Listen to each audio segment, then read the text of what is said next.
So, so welcome again um, to our Thursday meeting. And like I said, we're very fortunate to have a legend in the house once again, our brother Kurtis Blow, and we're really honored to have him with us this evening.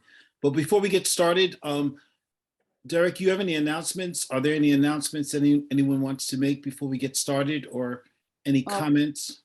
Ola, you can make an announcement, Ola. Ola from Nigeria. Uncle Derek? Yes, you can make the announcement. Go ahead. I just came in. I don't know what you're discussing. Well, you can make the announcement about the computers. Oh, goodness me.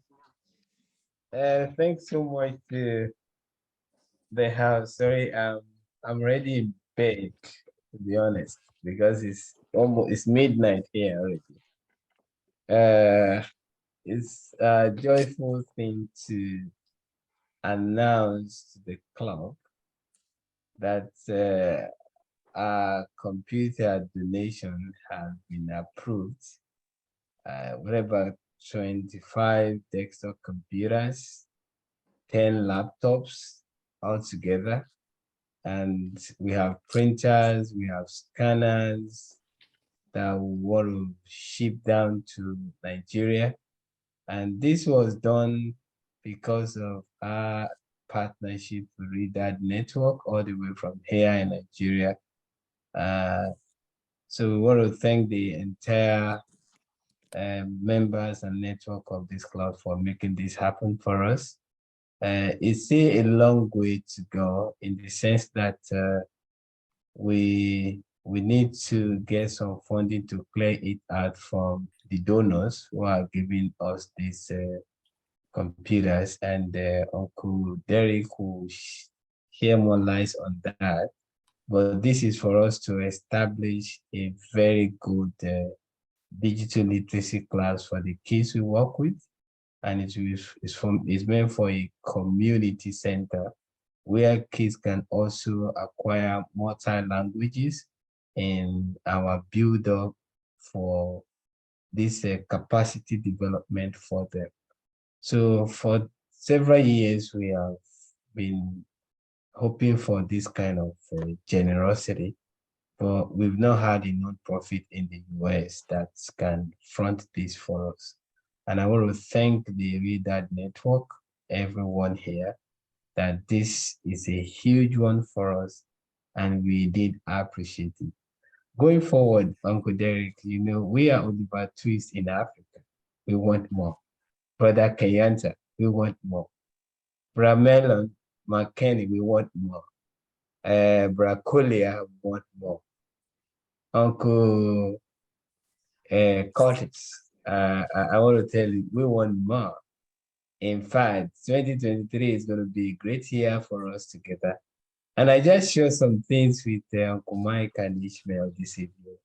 We also need a minivan where we can move around with this equipment and go to communities where we'll be able to have this mobile classroom where we can have direct mentorship for majority of us that are here can be part of life events where we go to other communities to give out these valuable skills and knowledge that we intend to give. So our mobility for 2023 is very crucial to ensure that these things become so beneficial to other locations and communities. And I want to also appreciate everyone. And thank you, Brother Kendrick, for your initial stirring me up that we need to have some product there that we can use to create stream of support for what we do in Africa. So with that being said, I don't know how well I want to really say thank you, but I want to say I love everybody, and this is a breakthrough for us. And I say thank you indeed, Uncle Derek. I said to him in the afternoon when he called us, and one thing I told Uncle Derek was that I want to first and foremost appreciate him for even conceiving the thought to establish Read Network. If he had not taken that step in the first place, I don't know what will have been happening now. Some of us that are here, I don't know where we'll be. We may be in another event, but since I've been joining this has been one of the best, the brotherhood I have seek for all my years. So I want to thank you for having that thought and taking the initiative to even kickstart it. Because it's one thing to have a thought, it's another thing to have the courage to start it. So thank you, sir, and thank you to all members of this brotherhood. I appreciate it. Thank you. I appreciate that, Ola. Thank you, Ola. We appreciate you. Congratulations. And we have a lot more work to do, but we got to start somewhere. So that's great. Yeah. I just want to let the brothers know that the Real Dads Dance will happen. We're looking forward to it this 2023. If you're interested in participating and organizing it, Monday, get in touch with, who do we get in touch with? It's the daddy-daughter dance or something? Yeah, the different? daddy-daughter dance. Get Yeah. in touch with Ron McGrew. Ron, thank you. Had a senior moment. And we have a new brother in the house. Before we get started, if you please introduce yourself. How you doing, brothers? My name is Zakeem Collier from New York, Rockland County, New York, to be specific. Very, very excited to be amongst some distinguished gentlemen like yourself. Be around other dads that take pride into fatherhood, and get around other fathers to build and just evolve as dads. Because as our children evolve, we think we have fatherhood down packed, and then they get into the next stage and like, what am I doing? What are we doing? We gotta recalibrate. So like I said, very excited. I met brother Ishmael on Instagram through my company page. I actually run a business where I created a dad diaper bag just for us, something to make us feel a little special, because unfortunately, when I had my first daughter, I'm a father of 4. When I had my first daughter 7 years ago, I was a single dad, and unfortunately went through the system and family court and child support and all that right out the gate. So I just wanted something to uplift dads in that position, because we get beat down physically and mentally at that if you go through that. And like I said, I'm just very excited to be around you guys. And we got legends in the building. We have brothers that are building together, and it's super exciting. So you will see me from here on out, that's for sure. We look forward to seeing you. Thank you so much for joining us. Thank you. Great. Welcome. So, hey, let's get right to work. Brother Kurtis, thank you so much for joining us. The floor is yours. And I'm sure a lot of the brothers have questions and comments, but I want to give you the first choice, to get us started this evening. Well, thank you. Welcome everyone to the Real Dads Network and the group tonight. It's my honor and pleasure to be here. And last week we were talking about just some things concerning my career and balancing, a career and family, husbandhood, also my sons, how difficult it was to raise 3 boys out here in LA in the gangland war that we are facing even still today. And it was difficult, a lot of stress, a lot of trauma, a lot of bail money, but I kept my sons out of jail. And that was, I would say, one of my biggest feats in life is the fact that my sons are still here and we are safe and sound, still living here in California. And it was just difficult. But how do you balance a career? How do you balance a job, your work, and balance your home life and your family and your loved ones and your community? It all takes time out of your day, out of your busy schedule. Yes, you work every day, 9 to 5 or whatever. And then you come home And are you dealing with your work still, or are you living your life with your family and dealing with your children and loving on them, and husbandhood, dealing with your wife, and all the needs and the wants and desires that she has? How do you fulfill them and still work and get an income to support your family and pay your bills, right? So it's all a part of your mindset that you have to be committed to the quest to balance your life. You know, you are in control of everything that is that you deal with, all the situations, everything that you're dealing with between, you know, your family, your job, your career, everything.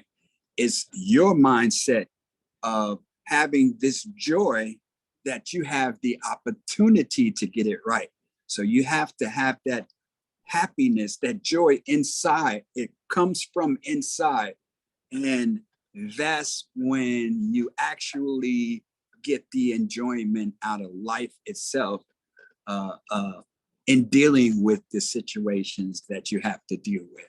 And that's what I talked about. Then we talked about some other things like mind meditation and healing, and holistic healing, and the chakras, and those energy points that we have in our bodies. If we educate our families and our children about this whole mind power. See, the mind is so powerful, and I talked about this last week. You can heal your body with your mind. You can actually, your mind, the capacity to think is God's greatest gift to mankind. Other than his son, Jesus Christ, the capacity to think is the most incredible opportunity that we have in life, right?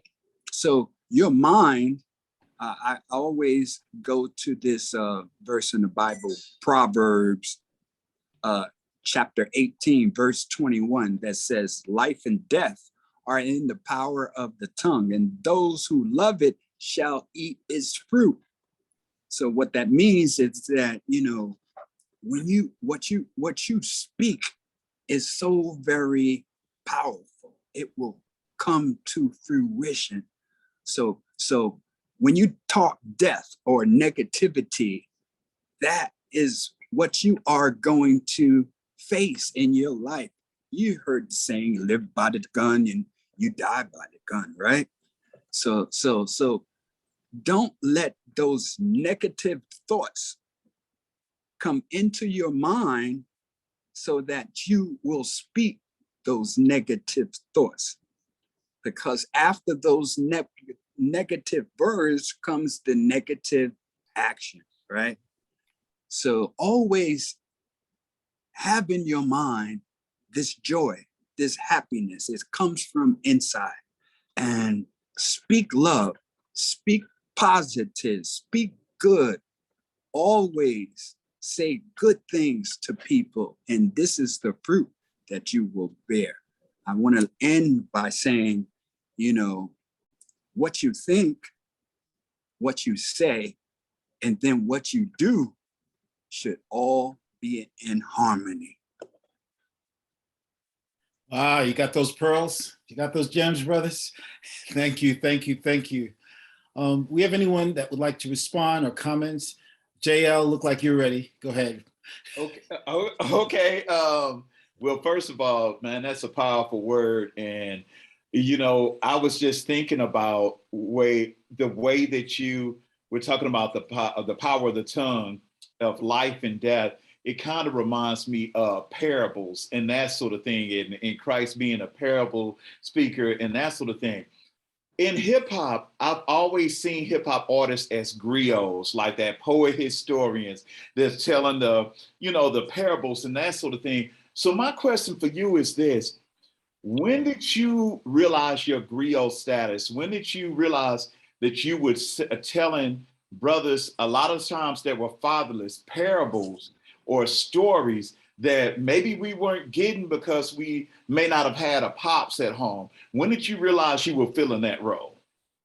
Well, that's a great question. And I thank you from the bottom of my heart for asking it, because I remember distinctively, I got that theory from contention from the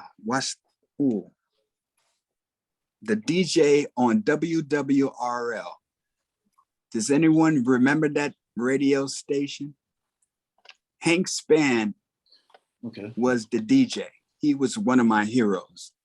I mimicked his voice many a time, but there's another brother, another DJ. Well, Hank Spann had the deep voice of WWRL Super 16. My name is Hank Spann. You can call me the server, right? But then you had another brother who had a higher voice, Gary Bird. That's his name. Gary Bird. Yes, this is Gary Bird with the GBE. I'm gonna rock your mind, your body, and your soul. And he was the one that was kind of like an activist on WWRL. That station turned into WLIB, which was like the community station, and he stayed on that station for years. They just stopped it a couple of years ago, I believe. But Gary Bird was talking one time, and he mentioned the story about the griots, and how in African ancestry in the, I don't know what ages, 18th, 17th century, you had these travelers, these griots, they called them.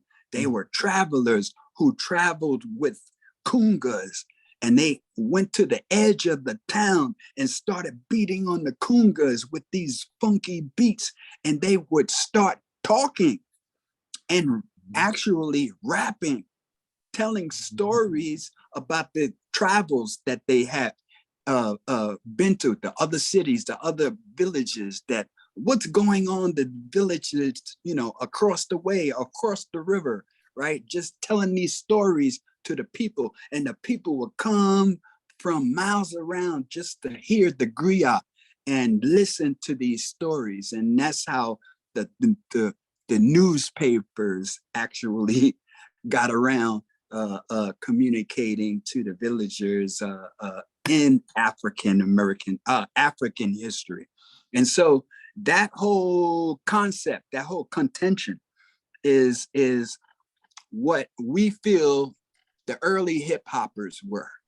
They're griots, telling stories to our people. As a matter of fact, hip hop became the voice of the people, right? You've heard that before. We are the CNN and MSNBCs of today. We tell stories, great stories. We let you know what is going on in our community. We let you know how we are living. And a lot of rap today, even today, this drill rap, this gangster rap, trap rap, mumbo rap, whatever you want to call it, has this negative connotation. I'll be frank with you. It is disturbing sometimes. I can't listen to it all the time because they're talking about murder and what they'll do to you and kill you.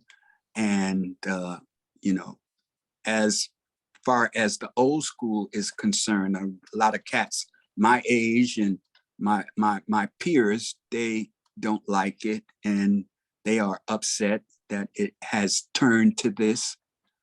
But we, as the old schoolers, we kept it real, right? You heard that before. We used to tell it like it is, but how about if we tell it how it should be. Mm, Right? good point. Good point. And that's what I have to say, that we need to get to that point, that mindset, that mind state, and teach our youth. You guys come from royalty, man. You come from I mean, Timbuktu, come on. The creation of intelligence started with us. Do you know the early philosophers like Socrates and Aristotle used to have to travel way across the way to get to Africa, to go to Timbuktu to learn their game? We taught them the game, right? Yes, The sir. first travelers. Yes, We had sir. airplanes. I'm sorry. Let me stop. Let me stop. One last real quick, real short. I'll tell you. Hey, I know back in the day when you had the basketball, so do you still watch the Knicks play basketball? That was my song too. They were on last night. Yeah. Yes, All sir. right, They that's were all playing I have to Memphis. Yes, sir. Still watch the Knicks. Okay, cool. Yes, sir. I always will be a Knicks fan, but I live in LA, so I'm kind of like a Lakers fan. I'm about to watch the Lakers and the Clippers tonight. Oh my God. Oh my God. The West Coast is crazy though. Them Splash Brothers, you know, Golden State doing their thing. Phoenix is the monster.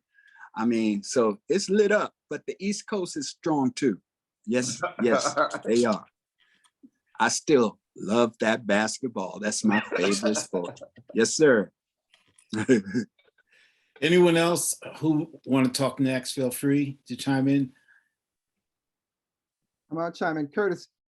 Just so you guys also know that Curtis was also part of our first summit on Black Fatherhood Summit that we did in 2005. So Curtis was on that panel with Mtume. You had Mtume, Barry Mayo. You had Bill Stephanie, Tabiti Boone, Fatin Muhammad.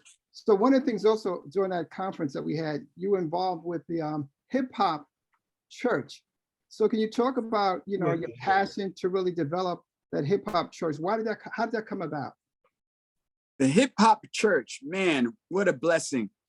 Man, it was an act of God, I'd say, first and foremost, being that I got to the point where, you know, I had reached the top. I'm sitting in LA and in a big old house and everything. And man, it was just, you know, a mess. I was a mess.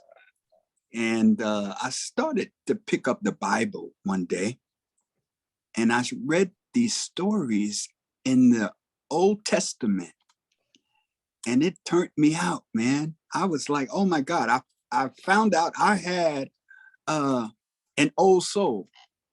And I love these old school movies like Ben-Hur and the Bible and you know, the 10 Commandments and Ben-Hur.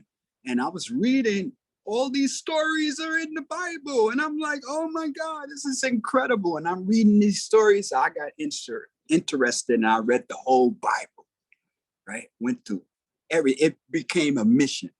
So, of course, you know, I went to the New Testament and Matthew, Mark, Luke, and John talking about Jesus and the same story, but a different way. And it was incredible. Paul is definitely an excellent writer. He wrote 2/3 of the New Testament. And man, I just identified with Paul and that whole thing. How he was transformed and all of that. And then I got to Revelations, and that turned me out right there. I learned, I mean, I don't want to say I was hell scared, but I was like, oh my God, this is coming at us. Oh, we're faced with this tribulation and all that. So I better get my acts together. So I started going to church. I got saved. church on the way, 1992, Pastor Jack Hayford. And from there, I did Bible studies and everything. So I on my way back to New York, I met these guys up in New York who did a ministry, and they wanted to honor the old school pioneers. So me and Grandmaster Kaz and Melly Mel, we went up there, right? Ice-T was with us. And they gave us Bibles, and they had a whole presentation and an event for the old school hip hop in the church. And there was a pastor who was preaching, and he was preaching about us and this and that. And man, it was incredible. There was a kid who came and did some gospel rap, and I heard gospel rap. I mean, I was blown away. I was like, man, I went to the pastor after the event, and I said, man, this was so great. Man, we should do this again. We should do this every week. He said, okay, well, I'll tell you what, if you do it with us, we can do it. I said, okay, count me in. So we started the Hip Hop Church, which the Hip Hop Church, which was like, because that church was Episcopalian. And so, you know, they're close to the Catholics, and they have their own system and their own traditions, you know. And so eventually I left that church. I had doctrinal differences with the pastor. So I went to another church down in Harlem called the Greater Hood AME Zion Church. And the pastor there, who is now a doctor, Dr. Reverend Stephen Pogue, opened the doors for the church and said, man, yeah, you can do a hip hop church here. You don't have to call it a hip hop EMAS, right? We can call it hip hop church. And that's where it was born in Harlem in 2004, I believe it was. And he actually inspired me, Dr. Pogue, to go back to school and get my degree. He said, there's a preacher in you, so you gotta get your degree and we'll get you ordained as a minister. So I did that, went to Nyack College for about 3 years. And now I am an ordained elder in the church. And so we formed the Hip Hop Church. Now there are over 65, 70 hip hop churches around the country, internationally, actually.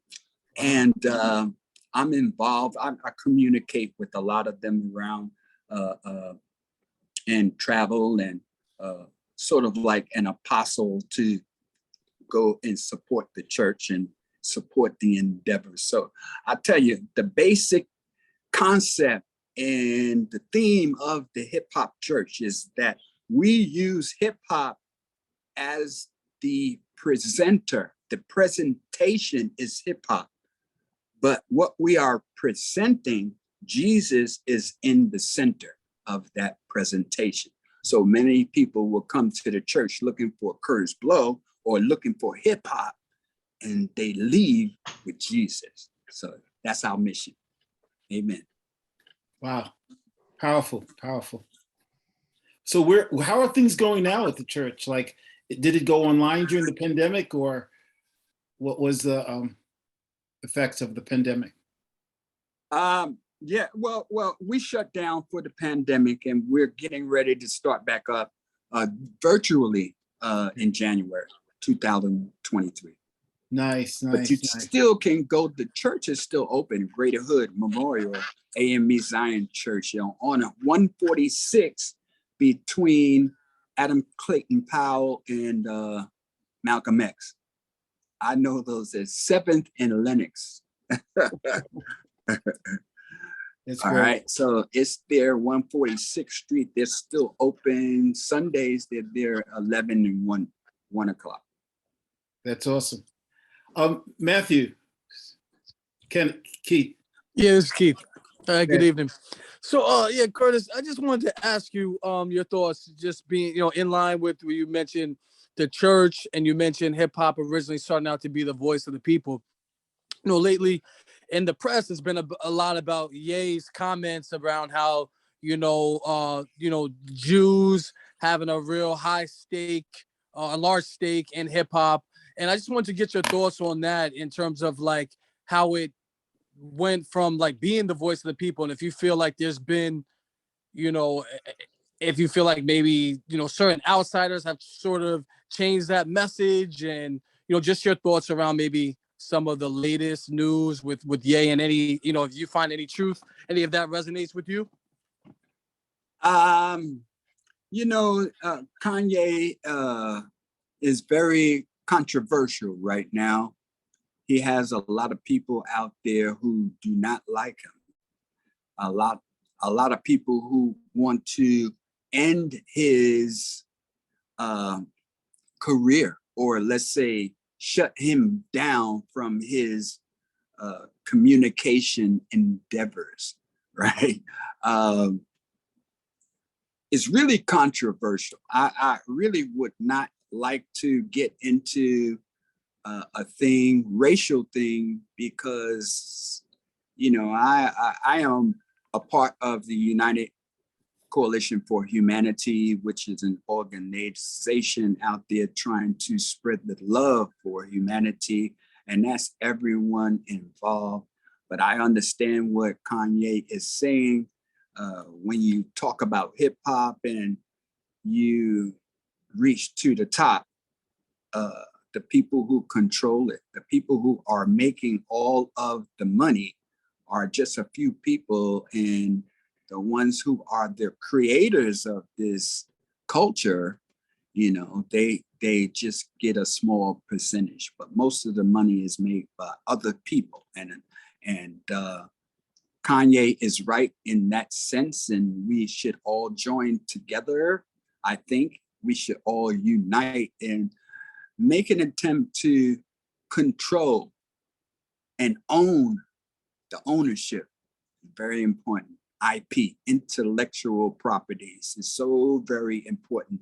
And this is why we formed the Hip Hop Alliance, is hip hop's first union, so we can promote and fight for those fair wages and fair royalties and strong health and retirement benefits for all of our hip hop and R&B ecosystem, right? But the system that we are fighting is not ours. So we were talking to KRS-One, who is our chairman for the Hip Hop Alliance, and he is saying, yes, I mean, we have a mission to go about creating change with legislation, changing the laws, organizing, uniting together and get the strongest, most powerful number of people. There's power in numbers. So we are organizing. And the third point, what she said was, if it doesn't work, let's create our own system. We know how to do this. We know how to rap. We know how to make records. We know how to distribute records. We have professionals in every category of entertainment or hip hop, R&B, or anything, consisting of people. We have the expertise to do it ourselves. So why don't we unite and form our own system, our own way of touring, our own way of recording movies and filming movies, our own way, our own intellectual property ownership of all of our product. And that's what we are looking for. So Kanye is right, but I heard oh my gosh, the George Floyd's family is suing Kanye for $250 million, I just heard. Am I right about that? I believe I heard something like that. I read something about that, yes. I think he gave them 2 million though.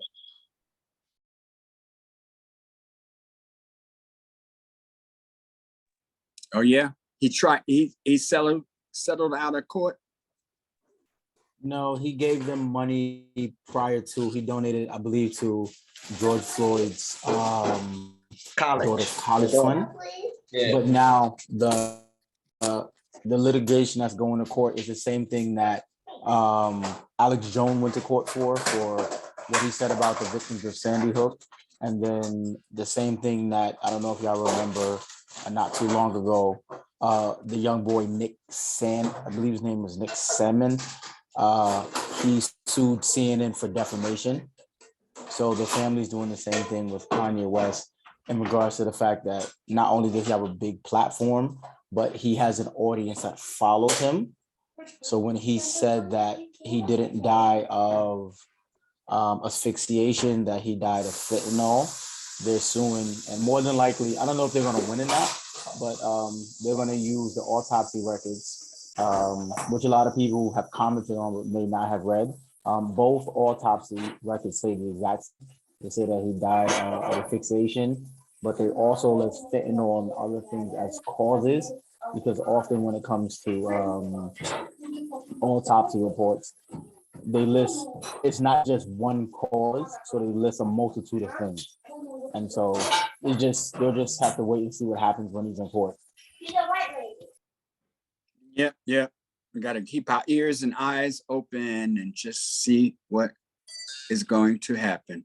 Great. I'm actually praying for my man Kanye West. I think he is an incredible spirit, and I love his Sunday church that he has, his Sunday service. I wish he would get back to doing that, but that was incredible. Thank you so much. Thank you. Yes, thank you. Ishmael, and then Kendrick, please. Thank you, Mr. Blow, for your time. I appreciate it. I have a quick question. How do we, because I feel like there's a disconnect between this generation of hip hop artists and the hip hop artists from the past, from your generation. Like, this generation is making the money. So how do you make them put that bridge together to connect the connected generations together, to make them feel, not make them feel, but have them feel like they have a stake in this, to make sure the legends from the past are taken care of? Good question. And I've been asked that question. We have been talking about this a couple of times on our Hip Hop Alliance calls, right? And so I know you heard about Academics, right? DJ Academics. Yes, I heard about him. Yeah, he called us Dusty, you know, and so there was a lot of feedback from that as well, a lot of response. But you're right, we are living in a hip hop generation gap. Yes, first of all, we are the hip hop generation. We are living in a hip hop generation. It's the #1 stream music all over the world. So everybody is tuning in all over the planet to see what hip hop has to say.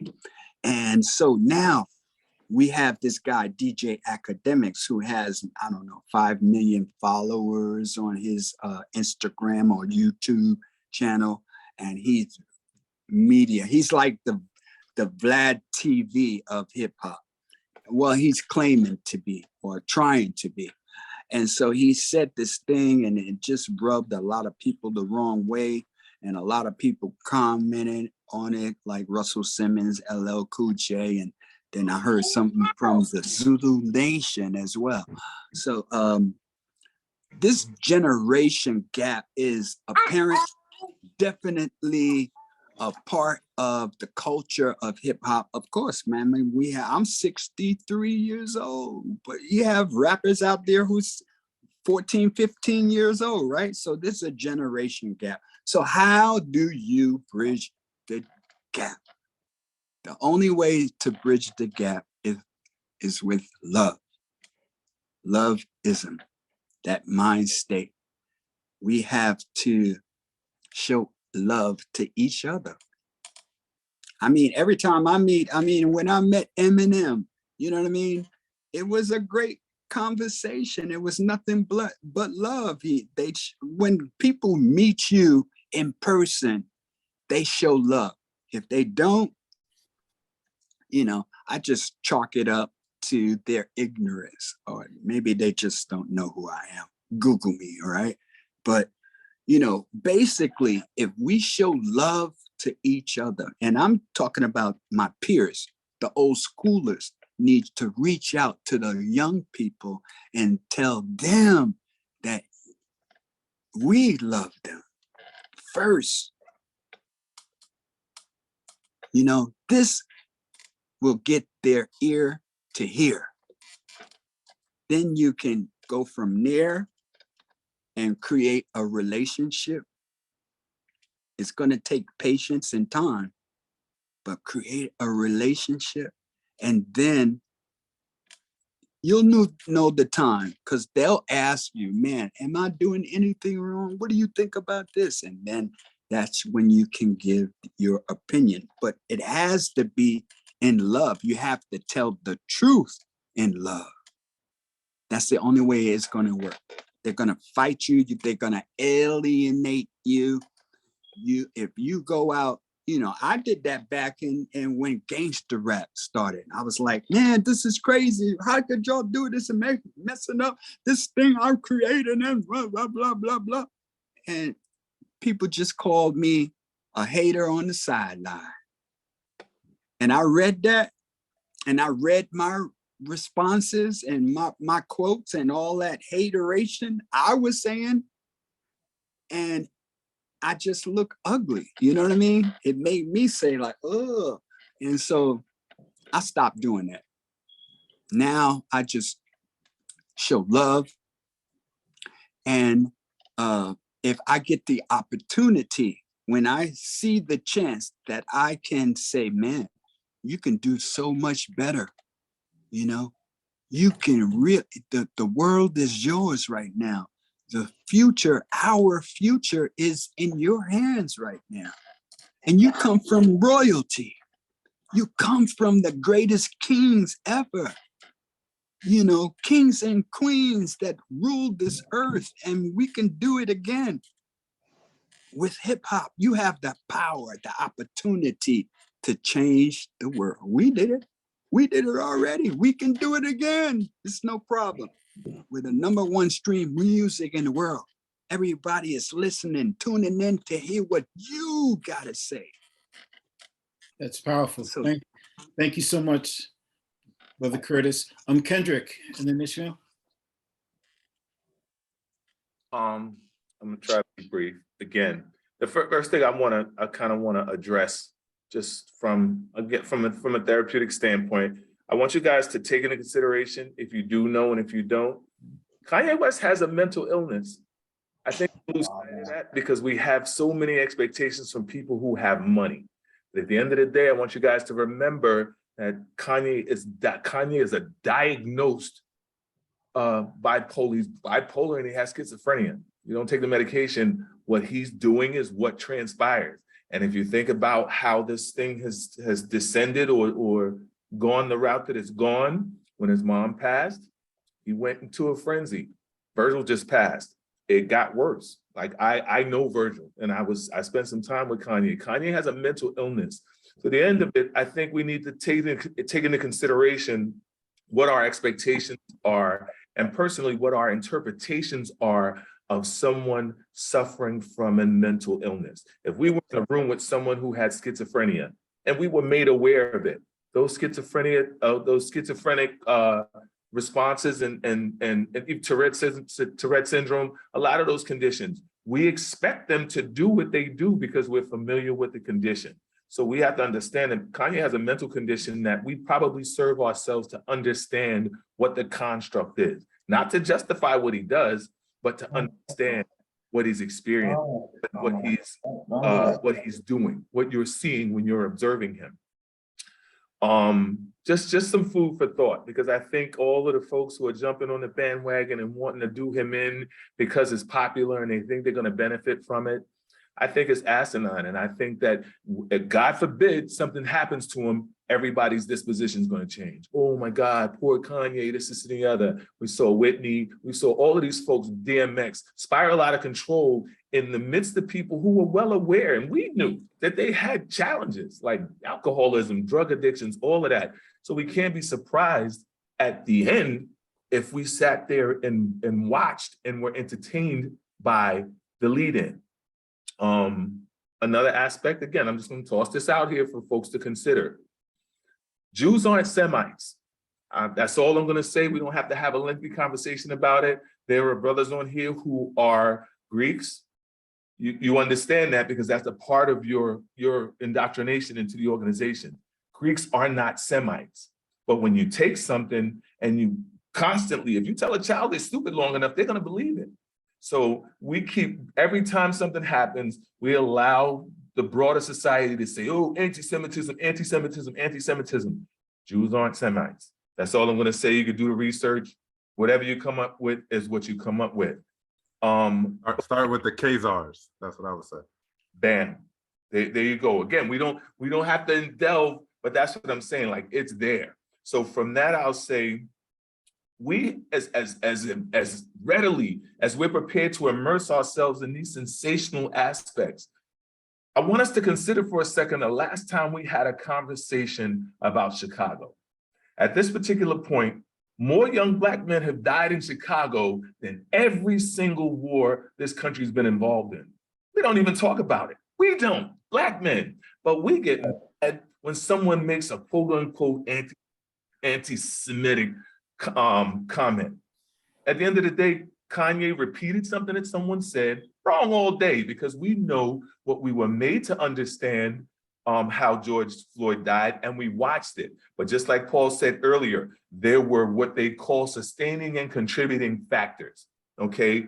That's what the fentanyl was. All of those things factor in. Again, not justifying it, but we got to stop leaning into the talking points, because ultimately what it winds up doing is pitting us against each other, because we want to go with what makes us comfortable as opposed to us having really sincere conversations about the things that should matter to us. So, and I'll stop there because I wanted to ask the master a question in regards to the organization that he said that they're based on what they're doing. I'm wondering if you guys have considered the potential benefit. I'm a universal person. I don't have time to hate people, but I think sometimes there have to be the same way this thing here exists. We come here to have conversations that we couldn't normally have in a room with others in it. And I think in this approach to Ishmael's disposition about how we're going to bridge that gap, I think it has to be conversations of just us. Because when you add people who don't have a really intimate and personal connection to what the challenge is, it distorts the message, because we want to be politically correct and we want to look here and we want to say this, and everybody sends their representative and people perform. We don't need performances. Like you said earlier, and I wholeheartedly agree, there has to be acknowledgement of the short steps, the shortcomings, the flat out wrongs that transpired. Because one of the things that Kanye said that you can't get past in that industry, the folks who made it, sold their own to get there. Okay, because we know how this industry works and we know how records are sold and distribution and all of that. And at the end of the day, the folks who got to sit on that pedestal, and whether it's a movie, rap, whatever, if they got in because they were prepared to compromise the circumstance with someone who came behind them. So, and that's after you guys, because the reality is that your trajectory suppressed because of how you said you guys were going to do it. You had that conversation like, we cannot about to go out here and nigger this, nigger that, nigger ourselves into a hole. That's what the industry wanted. They're like, oh no, they'll tell you. There were things that show how these processes go, and when the records are presented, they're like, oh, you're not saying nigger enough, and this, that, and can we get a little more of this? And how do they tell us what our expressive dispositions are? But when they're writing the checks and when the money's the priority, that's what transpires. That's what we threw on. Excuse me. When we're watching our kids doing what they're doing partially what we forced them to, what we allowed them to. because none of that should have gone unmentored. None of it should have been a matter where someone wasn't standing there saying, no, no, no, because we're the product. We are the whole product. Without the product, there's nothing to distribute. So we got to do some deep diving. We got to do some soul searching. And like I said, I would suggest that conversation transpires in the absence of a lot of folks. And it doesn't have to be complete exclusion, but like sometimes we have to get together and have some rough conversations, come up with a plan before we go out, because we can play the game and we can go out and be like, oh yeah, I love you, I love you, I love you. But there has to be some real action and some realness that transpires between us, because if it doesn't, it's going to go out there and fall apart. And when we come back inside, we're going to be pointing fingers like, oh, good point. Good point, Kendrick. So it's messy. We got a lot of work to do. Good point. Ishmael. Thanks, Kendrick. You're muted. Oh, Uncle Mike. Jay and then Zakeem is next. Oh, sorry, Zakeem. Please go. I believe Jay had his hand up first. Oh, wow. All these gentlemen on this call. All right. Hey, Jay. Yeah, I was trying to say something to the OG, the guy, the rapper. Maybe they should do like something like, you know how like the construction workers, they gotta pay like senior dues, they dues or something like that. Like maybe they can come up with something like that where the people that became before them can get paid. Like just because they opened the way, they did this. Am I wilding maybe? I think you are, and this is exactly what we are doing with the Hip Hop Alliance. Everyone, you can learn more about the Hip Hop Alliance. It's free to join if you are an artist or singer, podcaster, DJ, b-boy, b-girl, any kind of creator, musician. You can join for free. It's hiphopalliance.org. That's hiphopalliance.org. And we are presently working on, like I said before, promoting fair wages and fair royalties. But to answer the other brother's question as well, we are working on that conversation right now. Tomorrow night is a very important special Zoom call that we are having tomorrow at 7 p.m. Eastern. And that's with KRS-One and Chuck D and Special Ed, who made the song I Got It Made. You remember him? But Special Ed is spearheading this conversation tomorrow with all the OGs on the West Coast, the gangsters, the OG Crips and the Bloods. Tomorrow night, the OGs of hip hop as well. The legends, MC Light will be there, Melly Mel and KRS-One, like I said.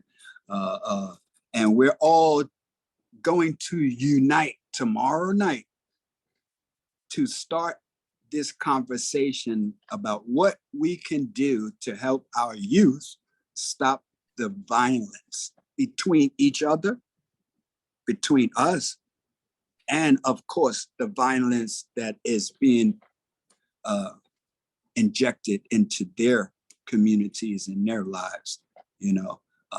How can we stop the murders over in Chicago? How can we stop the gang violence in New York? How can we deal with the drill music that is plaguing our communities all over the country, over in Houston, Texas, and of course, LA? And man, it's crazy. So we're gonna do this tomorrow night and just initiate the conversations and just, communicate with each other and join forces and see what we can come up with. And I also have, there is a guru I've been talking to for about 6 months now. His name is Guru Sri Guru Dev. Sri Lanka is his name. You can look him up. He is the #1 peacekeeper in the world. He has 28 honorary doctorates. This man is incredible. I went to his facility over here in LA, and it was incredible. He has this whole program of mind meditation and breathing techniques that will deter anyone who wants to do violence. If you follow this program, these breathing exercises. And like I was saying earlier, mind meditation, music is so powerful. You heard the same music can calm the savage beast, right? And so there are special frequencies out there that you can listen to overnight that will heal your body, that removes toxins and infections from your body. Look up YouTube, mind meditation healing music. These frequencies are different from the normal frequencies that we listen to. When we record in 44.1 stereo or 44.8, something like that. But there is another frequency, let's say a 528, that will give you love, that will, and there are frequencies that will clear or open up your chakras. These are the energy points in your body. You have 7 of them, most people say. Actually, there's 118, and Guru Dev will tell you this, but out of those 118, most people know about the 7, from the crown to the third eye, to the throat chakra, to the heart, to the stomach, and then your root chakra. And so if you have these mind meditation healing frequencies that can enhance your chakras, they can enhance your mind state, and they can heal your body and deter you from trying to kill anyone.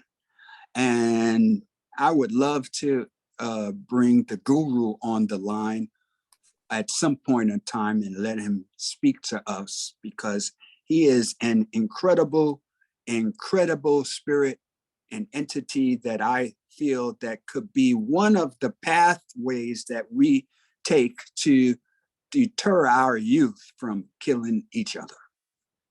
Thank you. We appreciate that insight and information. That's awesome. Brother Ishmael, you've been waiting patiently. One quick question, Mr. Blow. Thank you for your time. You talk about the disconnect between the younger and the older stages of hip hop. I want to ask the question, do you think sampling and remix probably played a problem with it too? Because a lot of times you have artists that make remix of classic raps or sample, and a lot of generation doesn't know that original track came from one of the elder statesmen. So can you kind of talk about maybe that could be the disconnect right there, is through sampling and remaking songs? I can't see it personally, but I'm a little biased because I was the first one to use a sample in hip hop, and I was the first one to use a sample loop in hip hop. I created the first sample loop, and then Edric B and Rakim did it on I Know You Got Soul, right? But I have made a career from sampling and the sample loop and using this technology to compete with all of the other talented musicians that I was faced with, like, for instance, Larry Smith, who was my bass player, band leader of the Orange Crush Band. And he went on to produce Houdini and Run DMC. And so in order for me to compete, I was using the technology and computers and sampling and synthesizers and the whole 9 yards. But so I'm a little biased when it comes to that technology. I love it. I will always stick by it. As a matter of fact, I preach technology today. It is something that we need to be aware of and ride that wave and adjust and adapt to the new technology that's coming out. For instance, like Siri. Siri is incredible. I used to have to go to the library 2-3 times a week and read books, man, and stay there for 2-3 hours at a time just reading a book, man. And now I could just, it's at my fingertips. I can go on YouTube and get a tutorial and ask Siri, you know what I mean? But that's what it is. I'm just a fan of technology. So I guess not the right person. I don't think that it was a deterrent. I think it was an asset, and it gave us the fortitude and the actual opportunity to actually create music when we didn't have musicians and we didn't have instruments. You know what I mean? We just sampled and we used what was around us. And that was ingenious, I think. Well, I'm talking about myself, so I rest my case. I'm sorry. Well, we appreciate you. Zaki, you had a question or comment? Yeah, I just wanted to kind of shift gears. I wanted to ask Brother Kurtis Blow, what were some of the most difficult moments you had in fatherhood, and what resources did you use to overcome those moments? Good question. Wow. Now I have to think.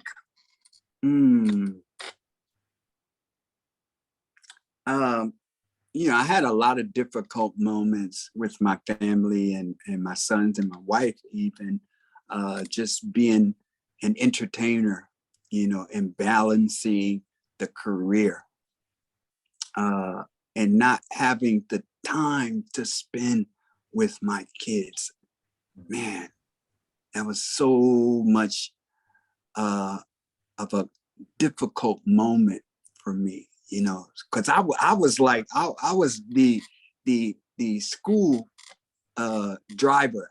I get all the kids, wake them up in the morning. All right, everybody up, get them their breakfast and everything before mom would wake up. And I'm out in the car driving them to school. Then they went to 3 different schools. And so I had to drop kids off in 3, and I was the designated driver. But how I got over and dealt with that situation was I made my sons my DJs when they got older. My oldest son is my hype man. He's a rapper. He's working on his 3rd album. And my wife is my tour manager and my personal manager. She's not my wife anymore. She's my wife-inger. So that's how I dealt with it. I put them into it and they're working perfectly for me and supporting me, and it's a beautiful thing. That's cool. I'm glad to hear that. It reminds me of this new guy. I'm not sure if you're familiar with Toby Wigway. Okay.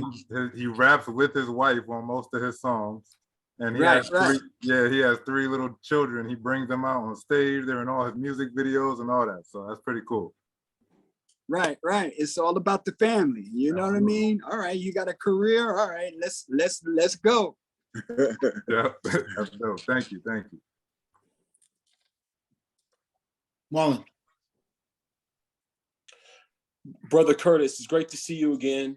I just wanted to touch on a couple points that we were making before, specifically about the younger generation and the lack of connection between the two. I guess Maya Angelou said it best. When you know better, you do better, right? And I think for a lot of the issues that we're having, it's all about education. And going back to what you said, Brother Curtis, you're talking about we come from descendants of kings and queens. A lot of these young folks, they don't know nothing about their history. They know nothing at all about all the dynasties, about Egypt and Africa and Kush, you know, and that curriculum's not even taught in the schools.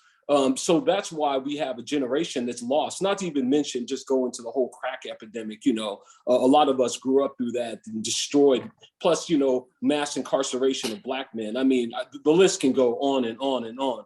But one thing that's really great about your organization, I was just looking at it right here, the Hip Hop Alliance, is the key is also ownership. We've got to own things. We have to own like these, like all these IPs. We have to own things. Shameless plug, but so my name is Marlon and I'm a publisher, right? So I'm an independent publisher, but I publish African historical fiction graphic novels. So kids open these books and they see Blacks like Imhotep, Black folks that are doing things, you know, in history that they should be learning. And so with that being said, I was checking out your website here, and what other type of, guess, educational things do you have here to kind of help spread the word for the Hip Hop Alliance? Yeah. If actually, if you join, right, you can actually log in and give yourself a password, and you put down your email and you create a password. Once you do that, then you fill out a little survey, I guess, and then you can access the resources, the members' resources that is on the website.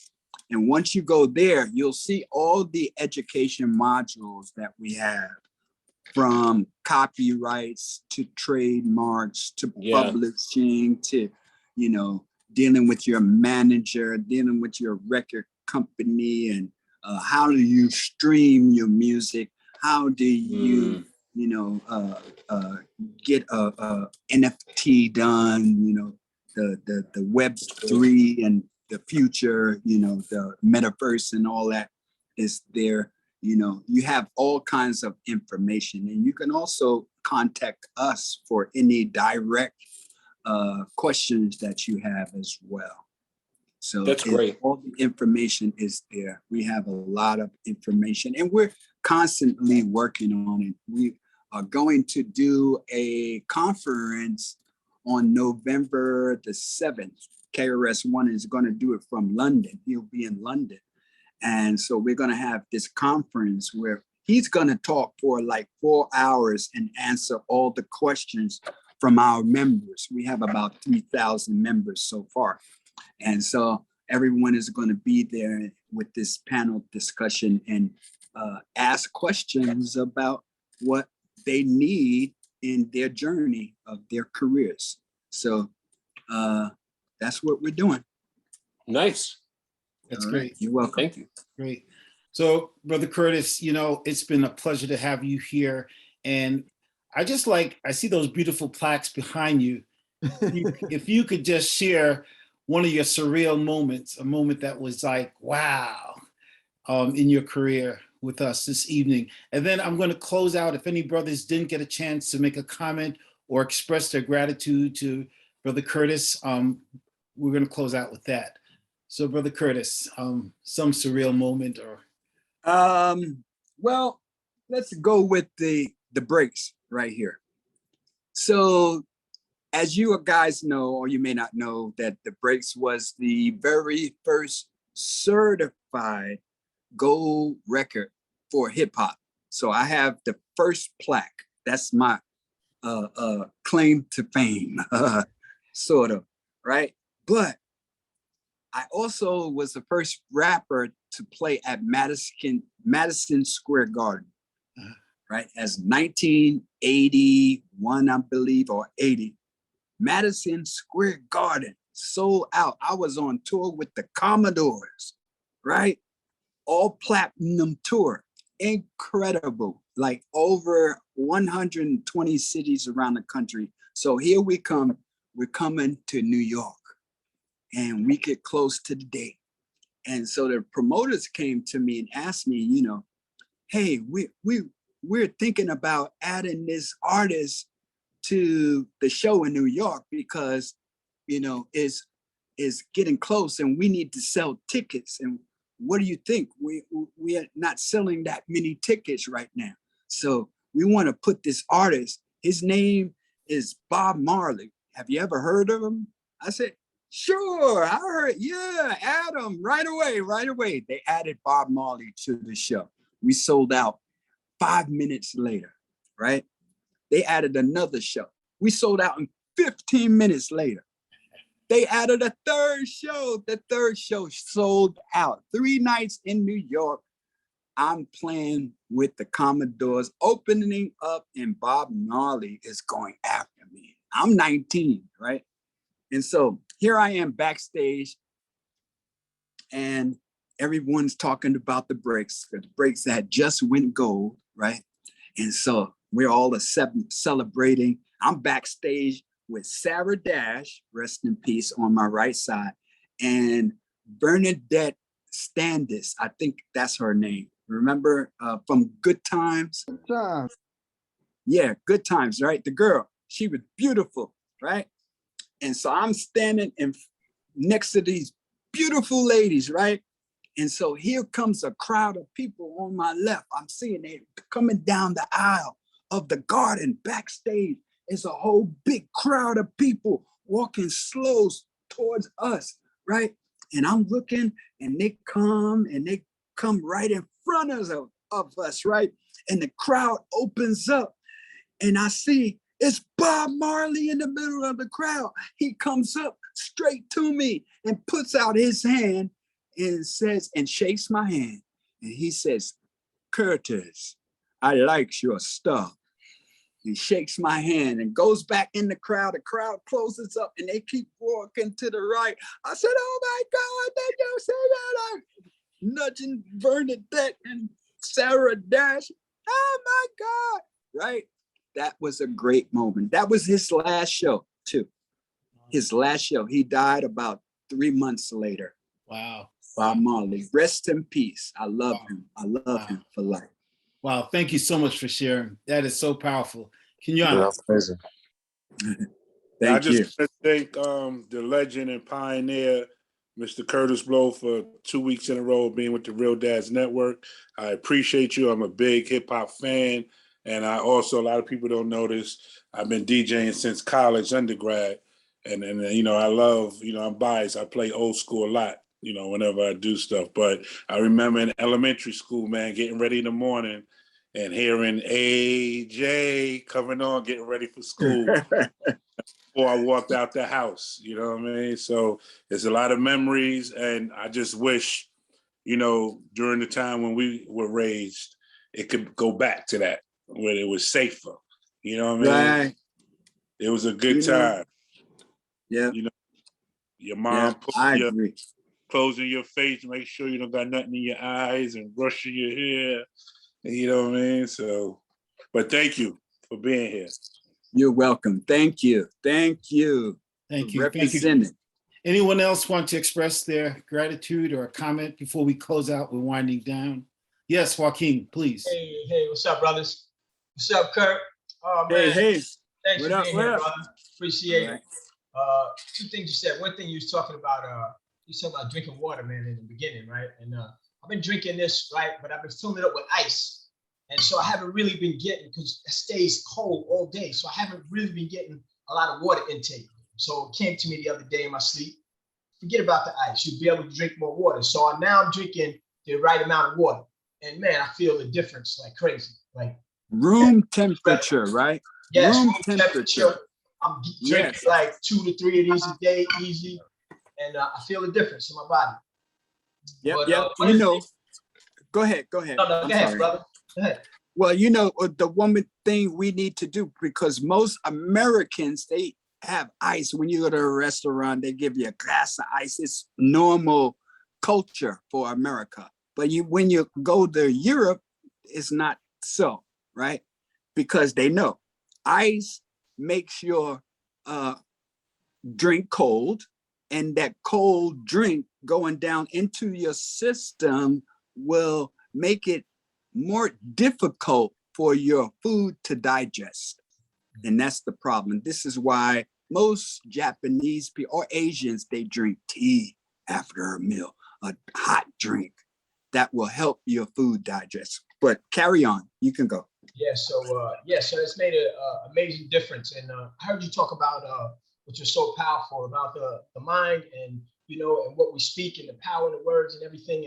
And I think too, like we don't, and I know for not even I know for a fact we don't know how powerful we are, especially when we're connected to the source. And that we can, you talk about thinking positive thoughts, because a lot of times we hold on in the mind, we hold on to the negative, and our self-talk, sometimes our quiet talk is not always positive and productive. But that you talked about manifesting, and that's a real thing, man. And I love to hear you talk about that. And you even talked about if we could even talk the music, like in the music, talk about the way things should be or the way things are gonna be, right? And I'm telling you, I've had that thought before, like, because I know that the music has an intelligence too, and it's powerful, and that it can change the world that way. So the fact that you even saying that, I know that that's gonna come to fruition in time.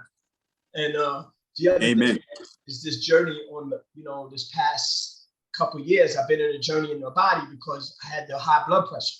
And so I've been in the body for, 2.5 maybe years now. And I'm telling you, man, like this whole journey has been, mind, spirit, and heart has always been my focus, never realizing how important the body is. Like they all have to come together. So now I guess that was my journey to be in the body. But let me tell you, man, it's amazing, man, that, doing the work, like Kendrick always talks about, like, that's where I got it from. The water we take in, the elimination, and the friggin' sea moss. I've been a sea moss. I called Kendrick the other day, like, yo, not the other day, maybe a couple months ago, like, how long I've been on sea moss? He said, he told me the date I got it. It's like almost been 1.5 years. And then I started with the turmeric, right? And I told you about this, and the shit's still happening. Like my dick is waking me up, you know what I mean? Which it has, you laughing, I'm dead. I'm telling you, it's been happening every day. Middle of the night, she's waking me up when I gotta pee now. And shit wakes me up. I mean, and I'm looking at my face in the mirror. I'm like, yo, I look younger. Like I told my wife the other day, I'm starting to look younger to myself. You know what I mean? And even my granddaughter, when she got on the phone with my son, we was on FaceTime on 3 of us, she called me daddy. She couldn't tell the difference. So I'm like, yo, what I'm saying is that this shit works, man. Like how we take care of ourselves, like we not getting younger, but I feel so much better. You know what I mean? And I know that when the body is getting the proper vitamins and nutrients, it will heal itself, no matter what it is. And a lot of times we don't get that because we eat dead foods. It doesn't have the nutrients because of mass production. So this sea moss that brother Kendrick, man, let me tell you, he needs to be on every day telling us, yo, come on, man, get that sea moss and start. He told us several times. He did. I'm not even saying he needs to be talking about. That's even wrong to say that, because he told us several times about drinking the water, about the elimination, about the sea moss and the turmeric. Forget about it. There you go. I agree. Man. I'm telling you. And at 60, look, my dick hasn't woke me up in quite a few years. Yeah. And wifey, she's not, she don't wake up for nobody. She sleeps hard. I sleep light. Listen, I've been having to tap her and she's been getting up. Yo, come on. Yeah, it's like that. It's beautiful. All right. Yeah, man, I just want to say that, like, we need to really, like, you can. There's life after that, man. And yes, I agree. I can't thank you enough, brother. I can't thank you enough, man. No problem. I can't thank you. You're welcome. For real dads, because you know what? I came here and I got blessed, really blessed with health, man. It's all good. It's all good. You blessed us just now as well. So, you are what you eat. Yeah, amen. And one more thing, brother, like back in the 80s, when they had the new music seminars, they used to host them at the Marriott Hotel in Manhattan, 45th Broadway. And you used to come there. I think they had them for a few years. And so I used to be a bartender up there. And yeah, man. And it was only me and another black guy that was bartenders, all white guys. You was there. And man, you would go out your way to show me some love for sure. And I appreciate that, man. All right, my man. Thank you. We're ready to close down. Zach, if you want, we have a half a minute and then half a minute. Real quick, my dad actually jumped on, so I just wanted to introduce you guys to my OG, Ron C. You see him there? Hey, Ron. Been in my life. Fellas. Wonderful to see everybody. Welcome. Been in my life my whole life, showed me the way, showed me a good, the stepping stones on how to be a dad to my family. My family of 6, and I just wanted to point them out and give them some shine. Thank you so much. Thanks, Dad, for joining us. Want to see you next Thursday. Doug, you have a half a minute. Will do. Yeah, Kurtis, I just want to shout you out. I had the honor of meeting you years ago. I'm 60 years old. So I seen you at the Disco Fever doing your thing, you and AJ and all y'all. But I just want to say, with the Hip Hop Alliance, do we have anything on there that talk about intellectual properties and stuff like that? How it will work? Oh yeah, that's one of our top priorities is our IPs and ownership of your IPs. And there's a lot of things that go along with that. Your copyright, your trademark, and your publishing, your mechanical publishing along with your writers. And that's the ownership right there. And then licensing, knowing how to go to the licensing companies and present your case and get your ownership together, because ASCAP is out there, you got BMI, and you need to stake a claim for your music. Once you put out a song, you got to know this information that you need to put out a claim for that music with ASCAP, with what's the licensing company? Harry Fox. You got to do it for Harry Fox. You got to do it for ASCAP. You got to do it for BMI. And you also have to do it for the internet and online with Sound Exchange. Have you ever heard of that? No. That's a company that collects money for artists for online radio play. You can get paid online for those podcasts and those online radio shows like Sirius Satellite Radio, XM, and all that. Those streamers, and they have to pay Sound Exchange, and Sound Exchange pays artists, not just musicians, not just songwriters, not just rappers, artists. You have a record deal in your name. I don't care if you didn't write it, you still get a royalty as an artist for online play. And there's a new law that's starting down in DC called the FMA, the American Fairness Music Act, the American Music Fairness Act. All right, AMFA. And it's a law that says now AM and FM radio stations have to pay artists royalties when they play their music on the radio. And this has never been done before. So they have to pay you like Sound Exchange pays you.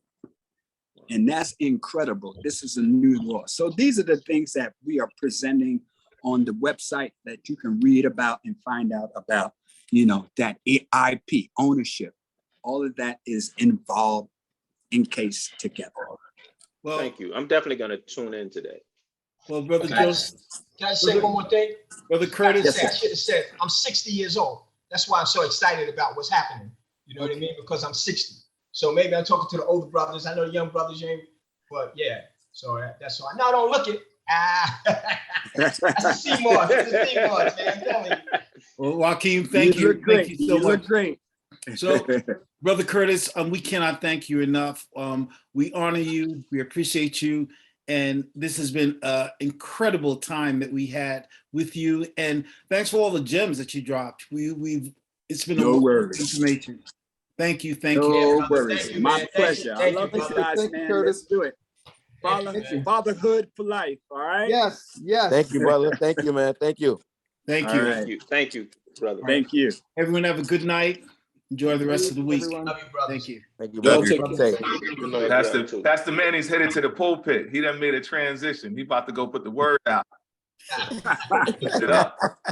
He went from a t-shirt. He went from a t-shirt Hey, brother to a Kendrick, suit. you peeped that, right, Kendrick? Yep, I'm Yeah. getting ready for I that saw open that. night. Mhm. Yo, get that sea moss, y'all, in that turmeric. Get that sea moss. By the way, it's good to be seen. Yeah, Yeah. it is. God bless y'all. Kendrick You too, got brother. the sea Be moss, safe. man. Y'all, Kendrick God bless y'all, sells the too, sea brother. moss. My dude. Hey. I'll Definitely, talk to you in a definitely. little bit. Wow. Good night, brothers. That's it.